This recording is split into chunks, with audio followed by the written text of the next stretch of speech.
Hi, everybody. I hope your day is going well. Things are just fine here in Paulsbo. Spring has arrived, and we're looking forward to some warmer weather, and who knows, maybe even some sunshine one of these days. I just wanted to take a few minutes today to share with you a blog I wrote a few years ago. This was in response to a question that someone had for me. He wanted to know about the image of God and how it's reflected in the human race. The Bible tells us that Christians are predestined to be conformed to the image of Christ, but what about those who don't believe?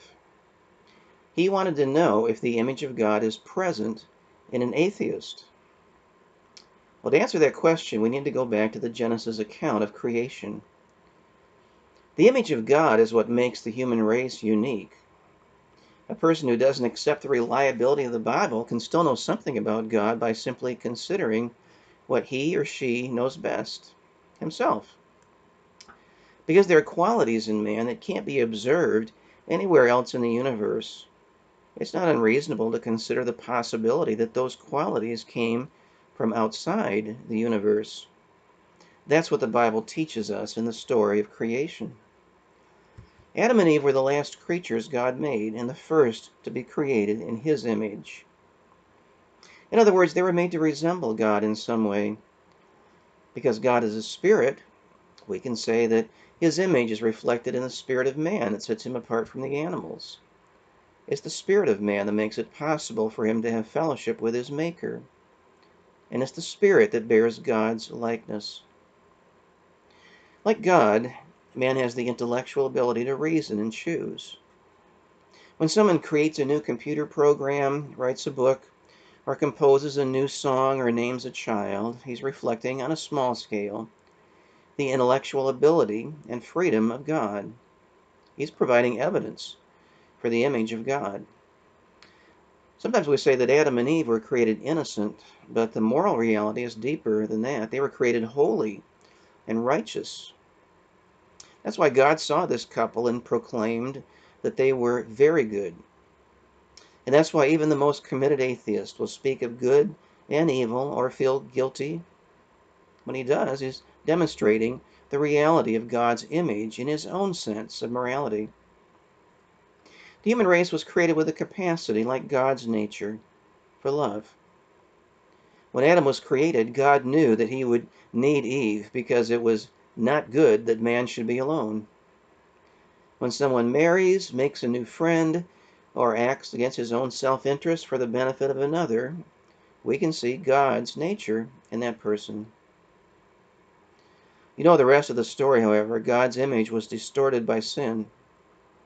Adam used his ability to choose to reject God's command.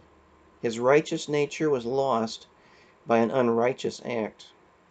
His love for God and his wife were replaced with selfishness.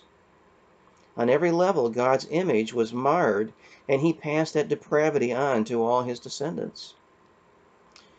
So what we see is that even someone who doesn't believe reflects elements of God's image, and at the same time shows that image corrupted by a sinful nature.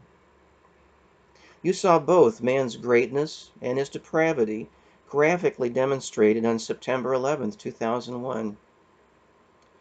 You may wonder how anyone could be so consumed with evil and hate that he would use his last moments on earth to bring death and destruction to people he had never met. And you may wonder how someone could risk his own life by charging into a burning building to rescue strangers.